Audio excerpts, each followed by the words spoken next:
Welcome, Thursday night, 7 o'clock. You have the Garnet and Old show. No inside info, no context, no problem. I'm Ryan. That's Vincent. How are you today, sir? I get a new name every week, Ryan. Vincent. I'm doing great. This is no inside info, no context, no problem. Ryan, there was April Fool's this week, and there was a lot of fools on April Fool's this week. I went a little hard. Yeah, you went deep on that one. Yeah, for And, those of you who don't know what we're talking about, I did an April Fool's post where we had been acquired because of our millions of subscribers. We had been acquired by War Chant. Yeah, it was pretty funny. And then a little bit later in the evening, I just put a more lighthearted one out there, playing off of our mantra, Ryan. Our mantra, I thought which about is events. what's that? I should have to play up the whole we're on War Chant. We could call it Wake Up, Garnet and Old. Yeah. I know that that's near and dear to your heart. So, no inside info, no context, no problem. All the info, all the context, which typically relates to all the problems. We're going to have some info tonight for sure. But before we get started with that, I want to make sure that we shout out our loan sponsor. Our loan sponsor for Garnet and Old, which is Captain Black's Fishing out of Panama City Beach, Florida. The current home or the current location of the future home of FSU Health, as it were. Mm-hmm. And so Captain John Black, he's a Florida State alum. He's a Marching Chiefs alum. He's a offshore fishing captain extraordinaire. And if Ryan, we got to do it. We got to get out there. We got to go. We got to go on a charter.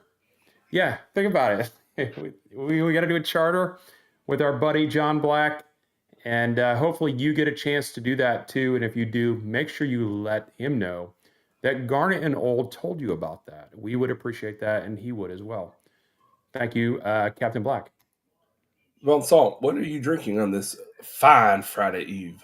I am drinking my normal concoction of about 70%, 75% unsweet tea, 25% lemonade. Very nice. I'm drinking a red wine after having the always famous Publix fried chicken family meal with potato salad and baked beans. There is no better deal than that family deal. Yeah. Did you get the rolls with it? Yeah, you got to. It's part of the deal. Got to. Publix not a sponsor, but they should be. Air fry them for about 1 minute. They come out nice and perfectly toasted in a clean air fryer. Yeah, exactly. Preferably. Well, April Fool's set aside. We're going to be announcing reciprocal membership fees to all the other brands out there. Reciprocal, it's a beautiful word, right? Is today's hibernation day, right? Isn't it? Yeah, it's hibernation day. Yeah. Let's talk big picture on the spring scrimmage, as it were. So, what I was impressed by is how many plays they ran right off the bat. Like when I heard that they ran somewhere between 100 and 120 plays, I'm like, well, okay, because the reports you've gotten in the past, Vince, is the practices being a little bit more broken, the scrimmages being a little bit more broken up, situational, 50 or 60 plays, maybe 15 to 20 in the red zone, that kind of thing, 2-minute drills. So to get 100 to 120 plays in and on a scrimmage makes my heart smile. And then we come out to hear that from Malzahn that it was about 60-40 run to pass by design, 60% run, 40% pass. We'll get into some comments that we heard from the coaches, but I got a question, Ryan. Yeah. So yeah, that's a ton of plays, right? My question is, did that play count include all of this, like the situational, like did it include like the special team stuff, or was that literally all just scrimmage stuff? I would say anything that was snapped, so even like field goals. Okay. But we know from Malzahn's history, in real game reps, he likes to run 80 to 100 plays, like if possible. Mm, Um, so I think the days of my complaints coming on here saying we see a whole lot of this, yeah. before You know, snap while looking you over the sideline 6 times to make sure that we're going to lose 2 yards, you know what people are going to be. You is know not. what people are going to be complaining about, Ryan. Though that is Hmm. your video and your audio. Which, if if you're watching this right now, you are seeing Ryan in a pixelated form and a little bit of a robot voice. So while he's kind of messing around with that a little bit, let me go ahead and announce, because I Crystal forgot to do this clear. here at the beginning of this show, that we're doing our normal Super Goal this week. I call it normal now. It's the fourth time we've done it, so it's normal now. We are trying to hit $25 or 5 super chats in YouTube. And if we hit that goal within the next 37 minutes that you see there on the screen, we're going to give away 5 more memberships for free for 1 month to Garnet and Old. So if you feel generous, if you're looking like you're feeling like you want to help us keep the lights on, help Ryan's audio and video get better. If you want to help with that, feel free to super chat us. That's also the best way, by the way, to get your chat read. What's odd, Vince, is that right now my current downstream is 900 and my upstream is 100. I think you're better now. You're better now. And I was going to say, because Your it never complexion looked, is I cleared don't know up. how it looks when it happened, because on my end, it was never pixelated, but I know it's showing my own feed. So I don't know how internet works. Let's just be honest. It's a mystery to us all. Um, but yeah, it was nice to see that many plays run, and I'm excited to go to a game. The only thing that will bother people is because of that, I assume 640 more run focused offenses. The games are going to be shorter at Doe Campbell, quite a bit shorter. Uh, I'm going to bring up a little sidebar here. Actually, no, let's save it for the random talk. I thought of my random topic for the night, Vince. You asked me about it, and I said I almost had it, and I forgot about it. The NFL rule changes. I want to talk about it and see if any of them would be a good idea for college football. Some of them I liked. Um, cool. So it was interesting because we just saw. I'm assuming you watched the climb video. I did. It, by the way, little oddly edited together, like kind of bouncing around. I thought it was very kind of not cohesive as far as one story to be told, which they in the past it's been kind of like about one thing. Instead, they were like, let's do 3 different storylines. Well, I think they So had to, right? There's a lot to talk about, a lot in the sure, off season, and there was a lot of things to to kind of set the stage for. One of them being, new coaches, right? And then, they spent a lot of time on some of the coaching, some of the coaches that are on staff that were Noles, right? yeah, So not just the new coaches, but the guys that have been here for a while, and just driving home the culture and driving home the pride of wearing the uniform. Spent a lot of time on Bobby. Spent a lot of time on Mickey Andrews, and then spent a lot of time on Amari Williams, which that yeah. should pique your ears up a little bit. I guess my point is that I was hoping that episode 1 would be about spring, like pure just about spring stuff. One thing I like though, and this goes into post scrimmage, is despite what the media who has interviewed Gus Malzahn, and he can be a little short in media interactions. I thought he came off very well in the climb. Very organized. I like his. Seems very fiery still. So if there's any worry that Gus and if, listen, we haven't. It's not like we followed his career very closely, but we've seen plenty of games with him in it when he was at other schools. Always very animated on the sidelines. A whole lot of this. He does a whole lot of arm movements, like speed it up. Let's like go go Mm-hmm. go. What I appreciated is there was one thing where like he was teaching a little drill where they were throwing it to the running back in the backfield, and he was like, "Exact, just like that." Yeah, And he mentioned yeah, the best thing we can do is fix the mistake and only have to fix it once. yeah. And so I thought he came off very well in that video, and from what we've heard about practice. What are your thoughts so far on Mr. Malzahn? I guess, the only thing that I would say is that as I've known him being on the opposite sideline or as a coach of another school, I you know, I had the feeling that if you remember from the national title game, like in the first half, like he was going crazy a little bit, saying, you're better than them, you're better than them, and I kind of like that in a coach. so, but as from being on the opposing sideline, you know, uh, it rubbed me the wrong way. I thought it was a little childish in a way. But seeing him now on our sideline, I'm wondering when those kind of things might come out. Right?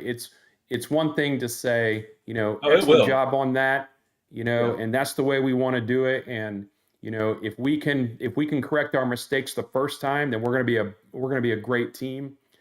Those are all Yeah. platitudes and whatever. But I'm interested to see when his emotion takes over and see what that looks like. Hopefully he's not, jumping down up and down on the sideline with towels. Oh, he will. At certain points. One thing I will say: get used to seeing the word "boom" Boom, yeah. mouthed by him. Yeah. He does a lot of like the fist bump, like "boom" when they score. Which, listen, I like that kind of thing because, like, That's when what I'm I playing do. college football, that's what I do. That's what I do.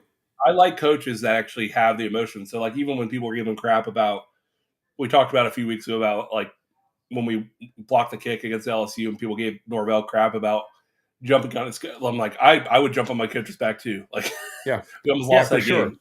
Yeah, if you are sitting next to me during a game, especially, a pretty tight game, and You're a wreck something when good that happens. happens, um, you better be looking out for flying arms. Yeah, Uh, you I are. am. It's funny. We've had a few people sit with us who are fans. I feel like Vince. I am more straight laced the whole game. Yeah, you are pretty much like you're doing this. Yeah, like touchdown. Like I'll do a little like one high five with someone next to me. I kind of stand. I do a little kind of this the whole time, like or because my eyes aren't so good anymore, kind of like squinting forward. But Right. you, when things are tense, you're you're shaking the leg, you're Oh yeah, shaking the man. I arm. am You go I like I am this when we score. compact. I'm compact. So if Yeah, things are tense, I got my arms in, I have my legs in. My blood pressure's probably through the It'd be interested. I need to check my blood pressures, at times during the game. you'll turn to your But wife Shannon like this. yeah, and I do a lot of like, rubbing the head, rubbing the face if things aren't going well. But when the dam breaks, let me tell you, uh, it's a sight to behold. I will climb over 5 rows behind me to high five someone. Yeah, So you personify dance to the war chant. You know, I really do. I really do. are I you watched surprised that I'm more muted during football games? a little bit, a little bit. I watched um, I watched a video the other day. It was, I can't remember which. I think it was Ira that did a video with a bunch of guys, older basketball players like Byron Wells and Adrian Crawford. I think they were talking about the basketball team and the basketball program and the future of that. And the video was really well done. Um, but Byron Wells was on, and one of the questions Ira asked Byron was, "Do you still get questions about the Duke game?" And he's like, "Of course, yeah, every now and then. Not as much as I used to. That was a long time ago, but I still get them." If I could ever talk to Byron Wells, the first story I would tell him about that night is relates to what we're talking about. I'm in the basketball band. We didn't call it this Seminole sound then; it was called something different. But he makes that 3-pointer, and it hits the front of the iron, the back of the iron, goes straight up in the air, hits another piece of the Tucker Center, and then bounces in.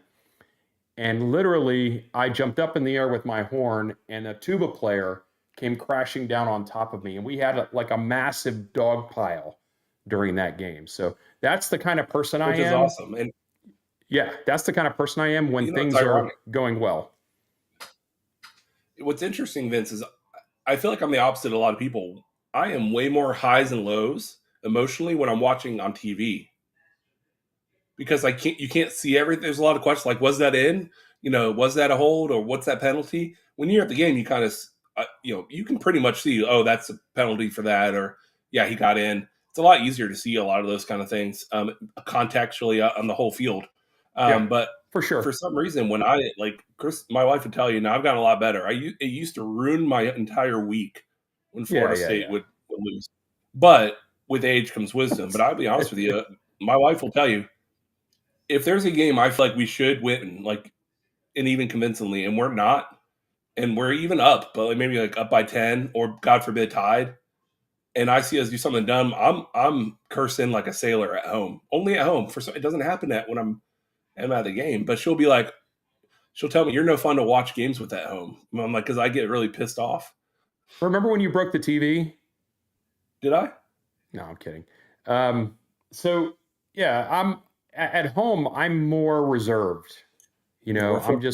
I'm just watching it on the TV, but I'm not jumping up and down when things are going crazy. So My dog um, gets a lot of. You would think it's the 4th of July with how many times when you have a dog yeah, that she jumps when I'm at home. Touchdown, baby! Whoa! Yeah, that kind of stuff. I thought about buying 2 seats at Doak just for me, so I had more room when things were going well because I am anticipating people that things are going to go very well this year. Speaking And of yeah. excitement events, tell the people what the timer is about. It's killing Oh everyone. yeah, let me point. So this timer right here is we're 26 minutes away from hitting our super goal, which is right here. And the super goal tonight is to hit $25 in super chats and or 5 super chats in general. And if we do that, we are going to give away 5 memberships to Garnet and Old this evening. And we've done pretty well with these goals, right? And we appreciate everyone that's kind of contributed to the show. Um, helps us keep the lights on, keeps Ryan from getting too blurry, too robotic. Yeah, I'm gonna have to downgrade my internet if we can't pay the bills here. We're gonna have to.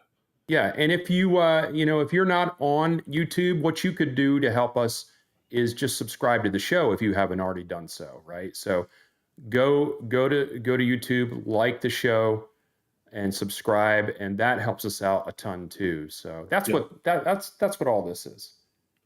So next topic I want to bring up. This is goes in the interesting topic because I think the assumption was that you would have Castellanos starting, of course, and then probably Brock Glenn behind him. But some of the comments and some of the info we've been hearing is Kevin Sperry, man. Um, I think he's going to be all right. And he apparently had 2 long touchdown passes in the scrimmage. So what do you think, Vince? Could there be a number 2 quarterback battle in the mix here? I doubt it. Thanks for you popped the bubble. There you go. No, I doubt it just because if you're asking me if he would get some more play and time on the field as the season wears out on toward the end of the season, maybe. But remember, we're not just bringing in a quarterback into a system that's already developed. Like everyone, there's a lot that's going on right now. There's a lot of people that are learning. There's a lot of people that are getting used to the system. And I don't know that you throw a true freshman out, really early in that scenario. Good point. I do want to shout out, speaking of some people in the chat, Breeze the Fray Fry in the chat. Welcome As back. usual. Daniel Gorby, another frequent listener. Thanks for guys for showing up, being part of the Garnet and Old show as always. We heard a few things. Let's go over some generalities that, based on the comments from the coaches after the Yeah. scrimmage and reports, just some general takeaways from the quarterback. So apparently Castellanos was described as efficient and steady, which is exactly what I want. Listen, I don't want to hear how amazing he was and getting all hyped. I just want to hear, yeah, he did his job. Yeah. Glenn, not so much. I didn't like what I heard. We heard he was like a little quiet and as far as like not very vocal and maybe didn't have a ton of big plays, but effective, which tells me that he's still not. I don't think he's the explosive one. I don't think he's going to hit the explosive plays. When you are talking about what we need to happen, at least from the very beginning part of the season, we need guys that are going to be able to run the system. Change the scoreboard. And Castellanos with his feet can change the scoreboard. Absolutely. There's no doubt about it. But I'm not overly concerned. Like I didn't expect, any reports about him, throwing dimes around the field. Like I didn't expect that. Yeah. But there were some comments from some people saying, he was inconsistent on his throws. Yeah. So I mean, that's kind of what That we checks out. already that's kind of what we already knew about him. So Mhm. the question, for the coaches, for us out here that are not coaches, the questions we have of you are, if you are great coaches, are you going to be able to coach some of that out of him? So, let's just say inconsistency equals, 50%. He's a 50% passer, which is not great, right? Are you good enough coaches? Is he good enough? Does he take coaching well enough? Is he fixable to a degree that you can get that number up to 55%, 57%? I'm on the other side of it, Vince. I think that I don't care what I hear about his passing at all in development wise, because I don't think that's what he's really going to give us as far as a difference maker on the field. I think, listen, every quarterback minus DJU last year, even the average quarterbacks around the country have a nice, touchdown pass every week or every other week, and you're like, wow, that was a great throw. But I think what's going to wow us, what's going to earn us some wins, is going to be his legs, and it's going to be the option game and the movement of the pocket and him making simple throws, Vince, like rolling out and hitting in the flats. So I'm not too worried about his consistency in the mid to late long. I don't anticipate that getting better than it was where he just was. But I think he's a difference maker on the ground, and so I would focus on his strengths. Well, for sure. That's Yeah. what they're going to do. That's why Gus Malzahn is here. That's why Tommy Castellanos is here. So they're going to do that. But let me just, this, the viewers know this. It would be rare, very rare, that a team can beat, a known power 4, power 2 team without throwing the ball. I can think of one situation where that's happened, where the team did not throw the ball one time and beat an SEC team. And of course, I'm referring to Georgia Southern beating the Gators a number of years ago without throwing a pass. Wasn't that a beautiful game? It was, and that was before I had the affinity I have now for Georgia Southern, because my daughter that goes there. So little did I know that my enjoyment of that historic day, that I'd have even greater appreciation for it now. But anyway, back to the point. We won 2 games last season. With what is about to happen with the transition of the offense with Gus and Castellanos, what's about to happen is that number is going to go to probably at least 6 or 7, right? Just by the because athletics. Yeah, just because the amount of competition in the league that we're going to hit week in and week out, the likes of East Texas A&M, Kent State, Virginia, Pitt, Wake Forest, like there are at I don't know least how we 6 survived. wins. There are at least 6 wins where maybe they don't have to throw the ball.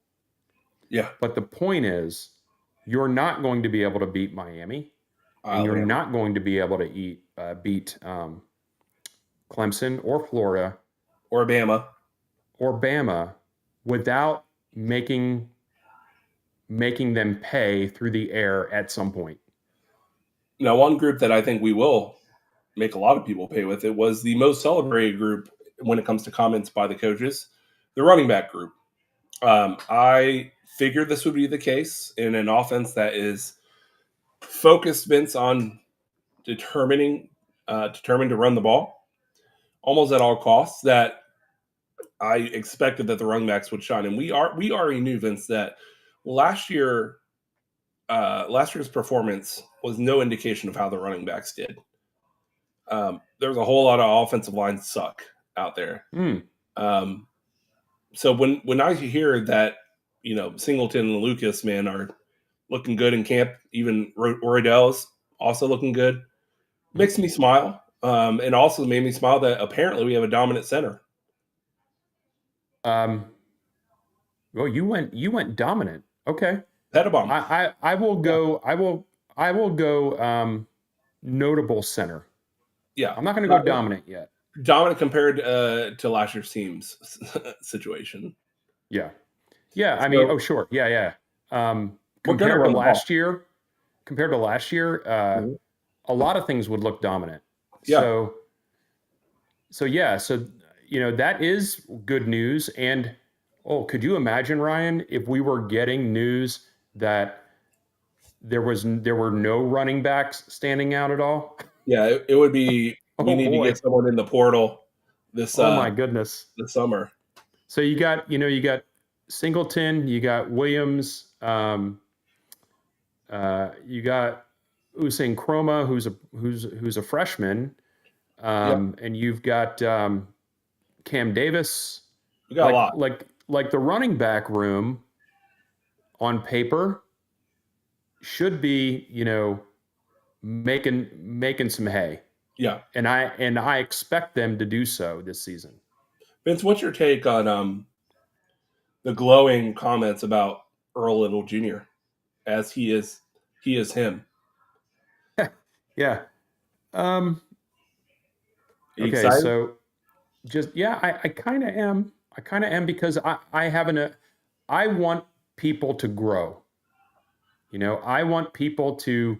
I love the story where this kid is recruited by Bama because he's got all what it takes is built into him, right?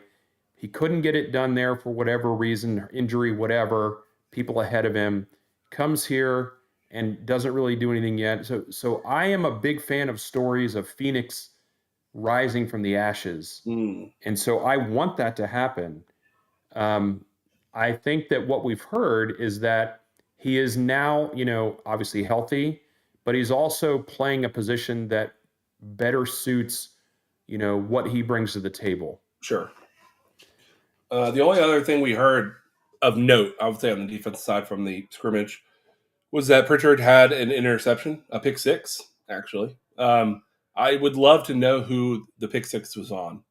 I know we won't ever know that unless it's like on camera or something like that. Who knows which quarterback it was, but I would like to know that just for context. But I think the defense is going to be fine. I have very little concerns actually about the defense, just because I believe so heavily in the coaching staff that came from Nebraska. I mean, because I started becoming such a fan, Vince, of Big Ten kickoff, noon kickoff instead of game day. Like, by the way, guys, if you haven't watched Fox's pregame show for college football, you're wasting your time watching college game day. It's unmeasurably better, which is why I'm excited if we do end up in the Big Ten, because I'll get to watch a show that includes us as a focus and have the Fox broadcast team. But really good coverage, and I watched quite a bit of Nebraska games because they actually were pretty on the come up, the last 2 years. And I also watched them against some pretty good teams. And man, one thing their defense does not lack, it's effort. And watching the climb video, Vince, going back to the climb video, I love the mentality of like, just get after it, man. Tackle that guy. Can you imagine? One quote was, he said, can you imagine if you hit a guy like that every time? If you just did that technique, can you imagine if you hit someone like that every time? Like I love that mentality of just go out there and hit someone and give the full effort. So I have no concerns on the defense. Actually, the only concerns I really have is how the offense does this year. So I think a lot of it has to do with, and they've said this. They're trying to build up the players in terms of their confidence. As you can imagine, we can all sit back here and say, these guys are, 5-star athletes, 4-star athletes, some 3-star athletes. Why would they not be confident? Well, because they're human beings, right? And things didn't go so great last year. So when things don't go so great, it chips away at the armor, your confidence. And if your confidence isn't there, you're not going to play. You're going to play in a tentative way because you're worried about making a mistake all the time. I think they talked about that last week with one of the DBs, right? Was it Jabril Rawls that last year we would have been missed a play and he got down on himself. It's like, man, you are an NFL cornerback. Yeah. You got to flush that and move on. You are not going to be perfect. The question is what you're going to do after that thing that doesn't go so right. So, what's interesting about that, and it's a mentality thing. I know it's not like I'm saying I play or am anywhere close to the level of competition that these guys are in. But in my past, when I've been in whatever competitive thing, sports when I was younger, even in a tight game on College Football 25 or at work and something competitive, what's very interesting is I have such a hard time empathizing with people who like get down in the moment, like something bad happens. And because my mentality, the second I give something up, a big play, like when I even playing basketball with friends or something, and I give up a big play, like, oh man, I missed that. In no way is that play carrying in my head for more than 1 second. And I'm like, it's all right. I'll get the next, like in my head, I'm like, all right, keep playing. You just got to keep going. And so I have a hard time understanding that mentality. And I'm sure it's a personality thing. I don't know how you get there. But I think it's different. I think it's different because you and I playing rec ball with no one watching is different. We had our girlfriends watching back in the day. That's important. Well, that's true. So you gotta impress the girlfriends for sure. You say, "Do you see that?" And they're at their phone. Yeah. It's like, no, I didn't see anything. Yeah. Are we almost done here? Because raindrop. We need to shut this down before you pull a hammy. But yeah, I mean, obviously, when I would play any kind of sports, it wasn't to this level of intensity. So of course, I pull up for a 3-pointer with my massive vertical lift, and it clangs off the backboard. I'm not beating myself up about that. I'm not meant to make that shot 80% of the time. But anyway, back to it. Confidence. That's what they're spending a lot of time doing. And speaking of confidence, Ryan, I'm confident that at some point we might get a super chat this evening. That's what this is about. So if you're looking to support the Garnet and Old show, thank you for watching, by the way. That definitely supports. Sending a link out definitely supports. Liking and subscribing supports. And if you're interested in donating to the show, whatever it is, every little bit helps. So that's what that's about. Real quick, this is a quick sidebar. Speaking of support financially, Vince, like when you get excited about something, you're like, oh, isn't that nice? I told you a couple of weeks ago, me and you were talking that, tax season being around and that me and the wife have been having extra money withheld, right? So that we didn't owe at the end of the year. So we file our taxes and it says, you're going to get $1,500 back. That's great. We didn't know. We took our dog to the vet and they're like, she has a hernia birth defect and we'll send you a quote. And it was exactly $1,500.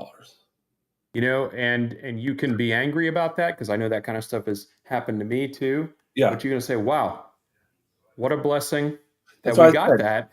Because we weren't expecting to get any money. The goal was just not owe any money. Yeah. And now we get a free surgery. Yeah. that's the way it works sometimes. And if it does work out that way, that's better than you coming out of But pocket then for it. the So. timing, because we file with that little pop up on the screen, says how much you're getting. It was 2 hours later that the amount for the surgery of what it's going to be Oh, came in. really? So it was ready. It was ready for you then. Yeah, we didn't even have fun time to plan. Like, what could we do with the money? Yeah. Zendale, thank you for the comment. If Castellanos can complete 5 to 15-yard passes and the wide receivers can make plays, that's all we need. Tight end play will be big this year. I agree with you on that. We got to make some, though. We got to make some passing plays. Our buddy Riz P, we haven't heard from Riz P in a while. What's going on, Riz P? Very great assessment. I definitely agree. Buddy Raj, my buddy Raj, your baseball team is terrible, by the way. And that's a toughie. Go Canes.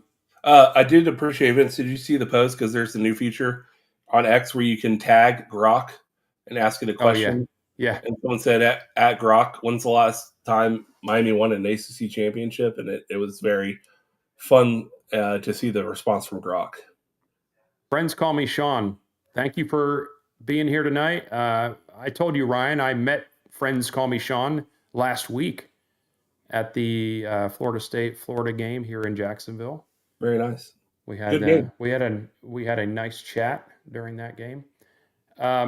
Let's talk about what's next, Vince. So for the Florida State football team, when it comes to scrimmages, at least there's 2 more scrimmages that they're going to have. What I'll be interested is to see how what the depth chart looks coming out of spring after that final scrimmage, especially. I'm still mad about not having anything for spring, not even the spring game, but anything. Like, I'm still sour about they didn't like have a fan day where you just go to the Civic Center and sign autographs and Right. do some fun games or something. They used to do that even before the spring game back in the day, but nothing. I was disappointed that they didn't announce like even a small. Well, there is something going on. No, but I mean, like, I would like the old Civic Center setup. Yeah, I know. They're doing a Seminole weekend or long weekend, but I don't think there's anything related to the football team involved in which that. Makes no sense. Well, I mean, I can't complain because 3 months ago when we found out that the showcase was not going to happen, I literally sat on this show, looked right into the screen, talked right into this microphone, and said, Florida State, you got to do something for the fans. Mm-hmm. And they did. It just wasn't exactly what we wanted. So, good news to everyone from Big Papa East Side. Renewed my booster membership and my season tickets. So I got Vince, I don't know if you got your booster membership email today. I don't know if it's timed, but I got mine today. My new one, my 2025 card that you can add to Apple Wallet came in the email today. let's check. But I have picked my seats. Now, I went on the cheap this year, Vince, not because I couldn't, have the means to get a better seat, but there's so much uncertainty of lack of choices if you pick the other side, the home side, or even the end zones, where like it's going to be competitive, and you better up your booster membership if you want to really have a chance to get a decent seat in those sections. And I didn't want to end up in the middle of like middle row, middle section of the most crowded area. I like to be able to actually have some sense. So I did some historical thinking of all the times I've been to Doak Campbell, and I said, what section consistently during a lot of the down, not so interesting games are sparse and likely to be free reign for me to pick a seat no matter my booster level. And so I picked the away section. For those of you who are familiar with Doak, my plan is to pick a seat that is where the actual 2 seats are next to the concrete of the Champions Club.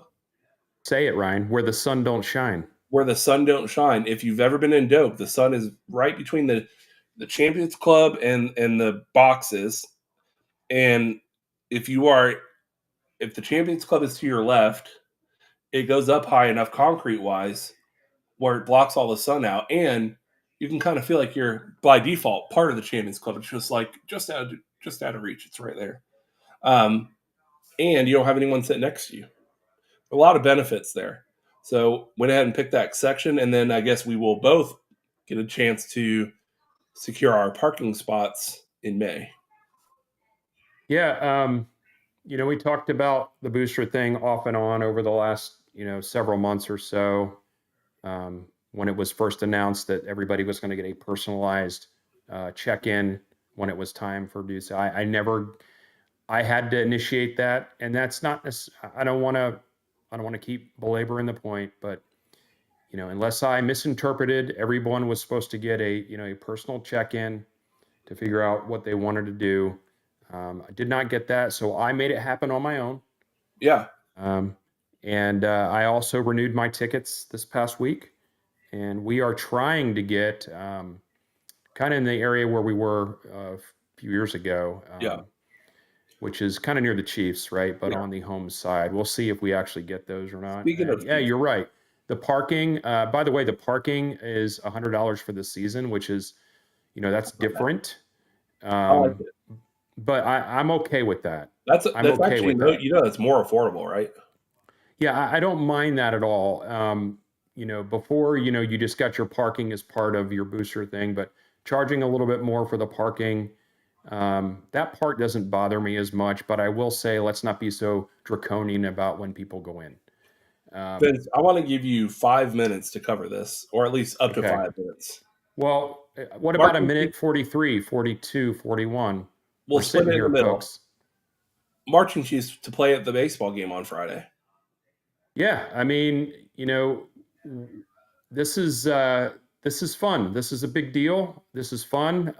It didn't do what I wanted to do, but you and I are kind of have to be on the side here, Ryan.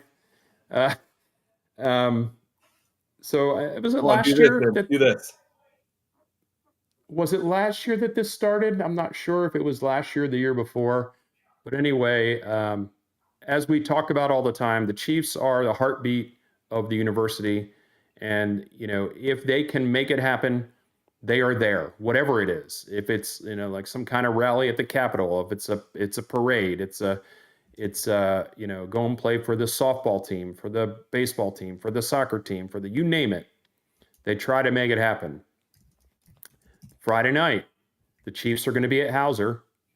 And this is typically the post that you get from the Chiefs and or the baseball team when the Chiefs are going to be slated to play at the game. Now, they're not going to be at every game. So if you are going to go to,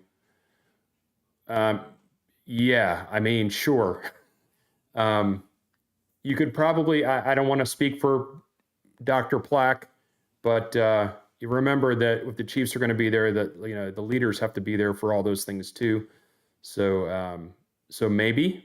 Yeah. But anyway, they'll be there Friday night for Club Howser. The place is going to be packed, man. The baseball team is rocking right now, and they eked out a victory against JU this past Tuesday. Remember what it was, but they went out to a big lead, kind of let it get away from them, and then ended up winning the game. So if you are going to be in Tally this week, there's a lot of opportunities to go see some sports teams play. You should try to make this one because it's so awesome being at the baseball game with the Chiefs, man. It's just really, really cool. I absolutely agree with you, Vince. One thing I do want to say when it comes to Florida State baseball is we're doing pretty good, and I'm happy to see that. I'm not the biggest baseball fan. You know that, Vince.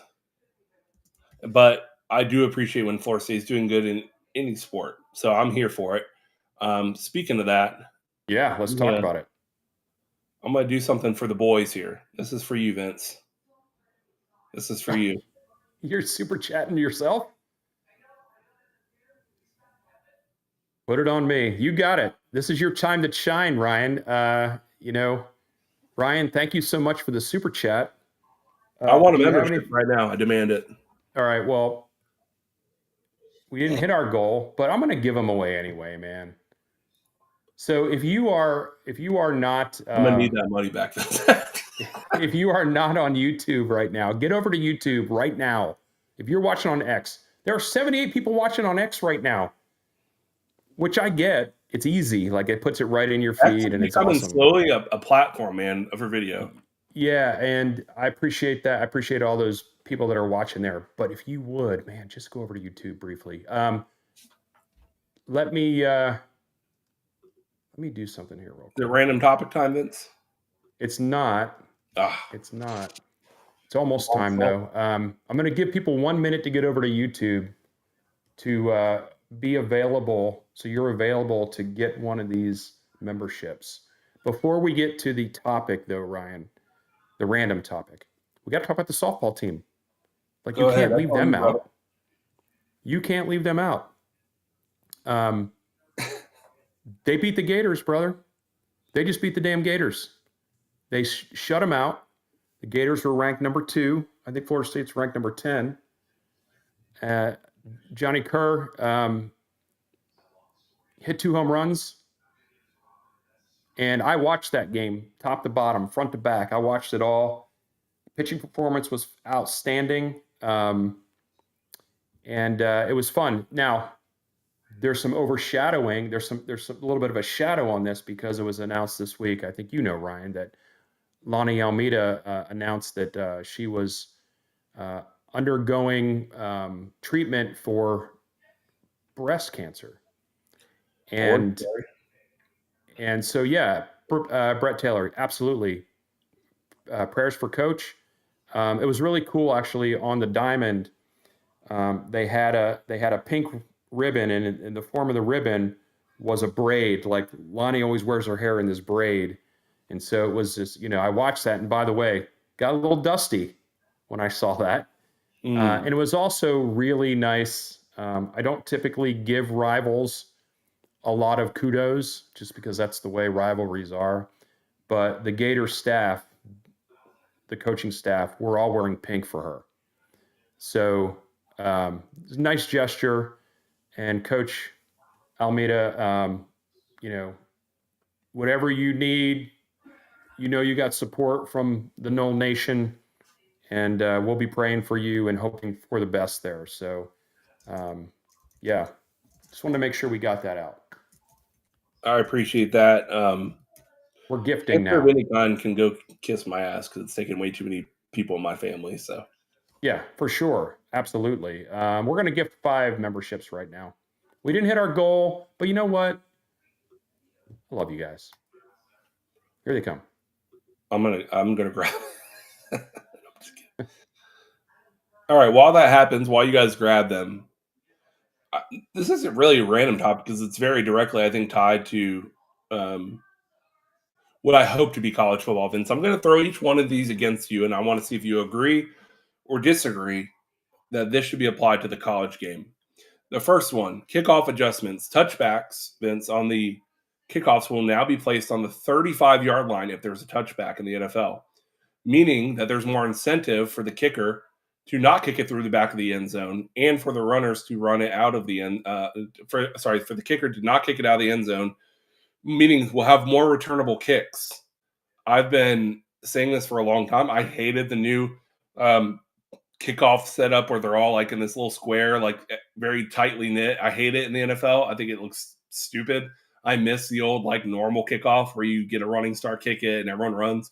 I understand the safety concerns, but I do appreciate that even though they're sticking with that formation, that touchbacks will be on the 35-yard line. And Vince, I like this idea for college football because it encourages more kickoff returns. I think I'm indifferent on that right now. Let me shout these out real quick. Brett Taylor, Sam8911SK, Robbie Heck Music, TF Williams, Daniel Gorby. Congratulations, you guys got the memberships. You get that for a month for free. If you want to continue after that, we'd love to have you. But if you don't want to, we get that too. But we think you'll like it. Is that the only rule you want to talk about? That particular rule? We're going to go one by one. Okay. Yeah, that particular rule, it's weird. It's weird. I'll say that. It's weird the way it works, and it would take me a while to get used to that. So let's say like they didn't have the weird formation, normal kickoff in college football, but if there's a touchback, it's 35-yard line. I like that because I think it puts a little bit more strategy into placing kicks. Yeah. I'm okay with that.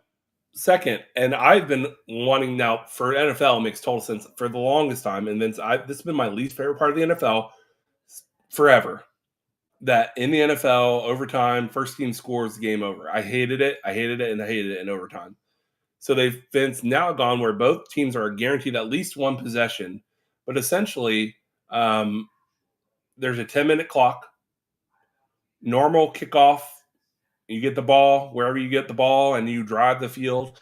But if one team scores first, the game's not over. The other team still has a chance to score on the next possession. I like this idea. I'm not a huge fan of college football's like start on the red zone. It feels very much like we're in practice and we're like doing red zone drills. I like the idea of driving the field. I know why college does it because they're trying to shorten the games. I get it. But Vince, would you like to see a scenario in which overtimes in college football are like a shorter quarter, like 10 minutes? Both teams still get a chance at the ball, and we don't have these, 2-second score drills that we've been having for the last couple of years. No, I don't want that at all. You're killing me. We can't do everything. It can't all be the same. I don't want it to all be the same. I actually like the college overtime rules.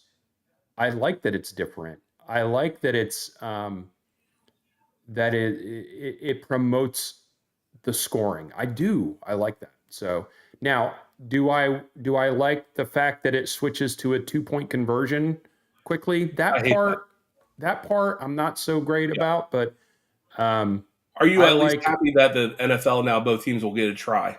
Oh yeah, for sure. When the program that rule, what it used to be was asinine. It doesn't make any sense. It was such a BS rule that like whoever won the coin toss, you had a likely chance you're going to win. Yeah, exactly. So you're going to agree with the next two I'm going to predict. Getting rid of the chain gang and going with full AI and camera analyzation with cameras on the pylons and all the cameras we now have high definition, where there will no longer be a chain crew. The first down detection will be fully based on cameras and AI with a backup chain gang if something goes wrong with the cameras and all that. Just because we have been witness to some shenanigans with chain gangs in our fandom time, I'm fully on board with doing this in an electronic way where there's no home cooking, there's no weirdness, there's nothing but, now if the technology fails, we got to have a backup system. No, they will. They'll still have them on the sideline ready to go if needed. Yeah. I mean, lasers, right? We need lasers.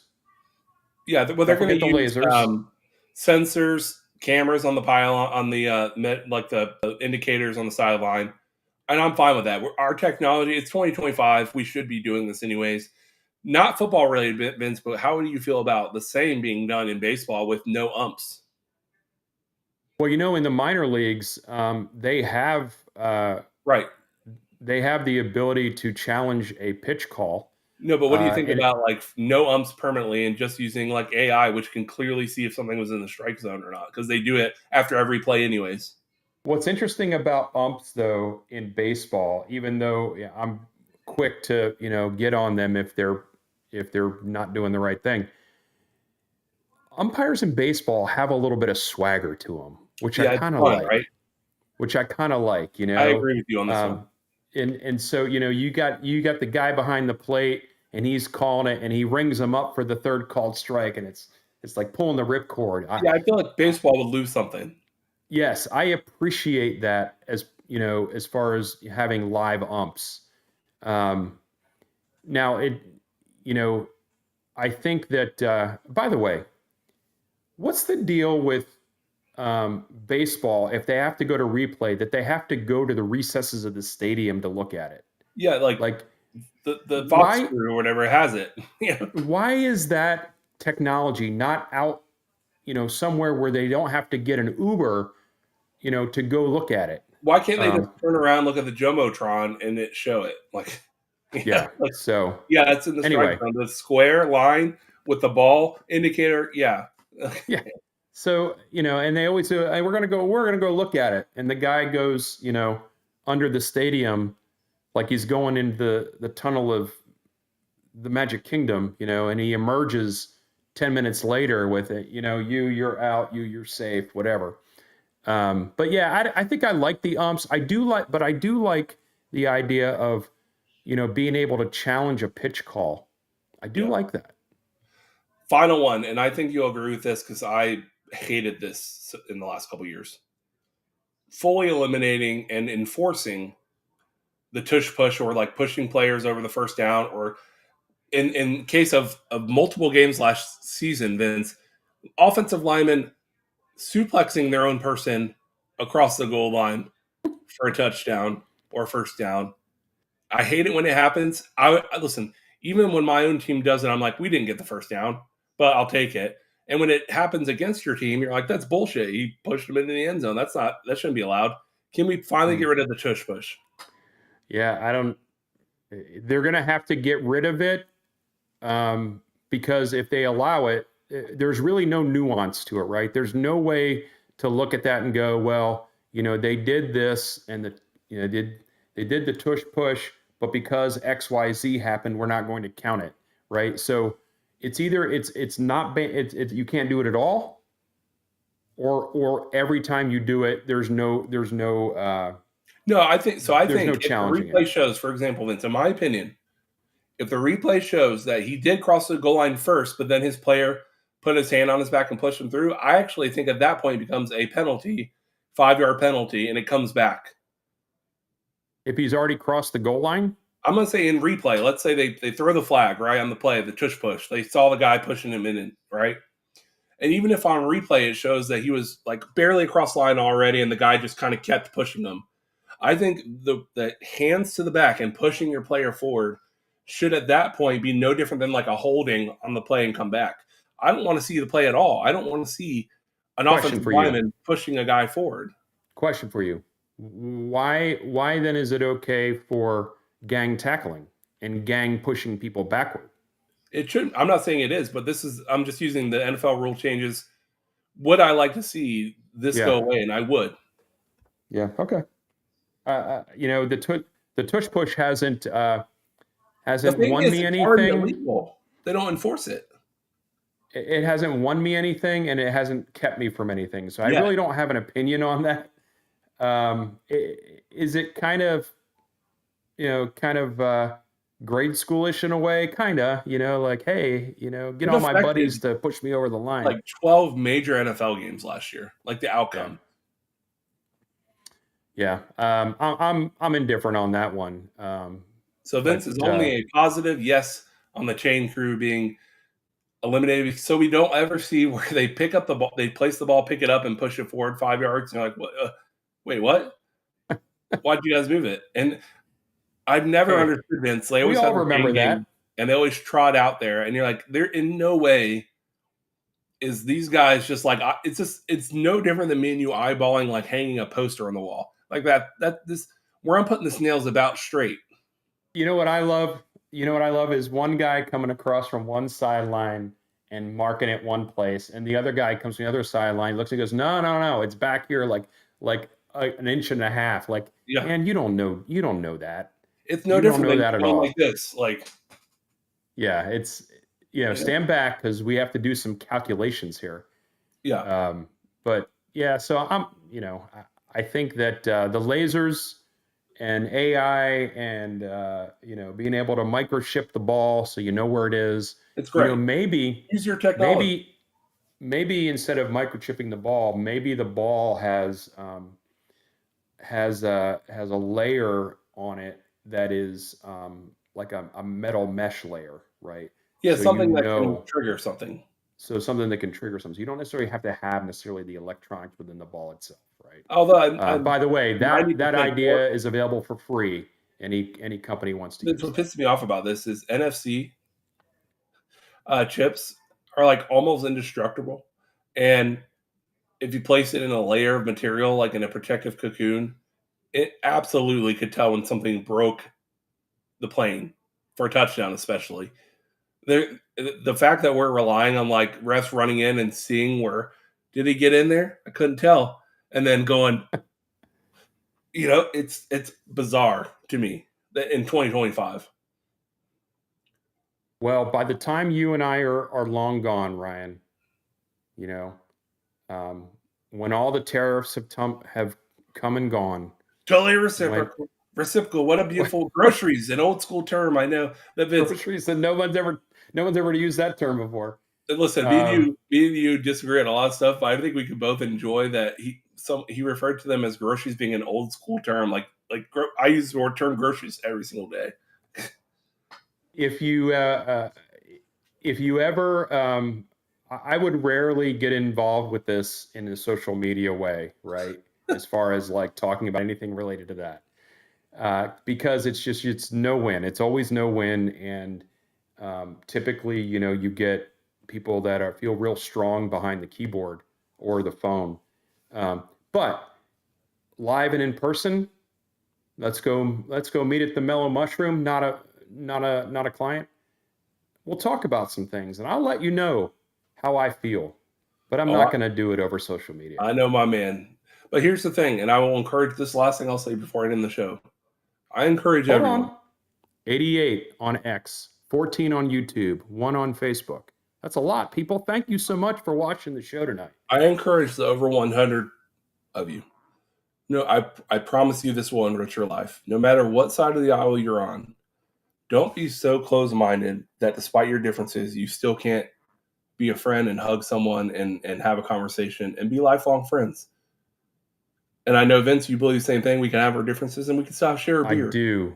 The other thing that if we're gonna soapbox tonight, Ryan, I'll tell you that not a one of them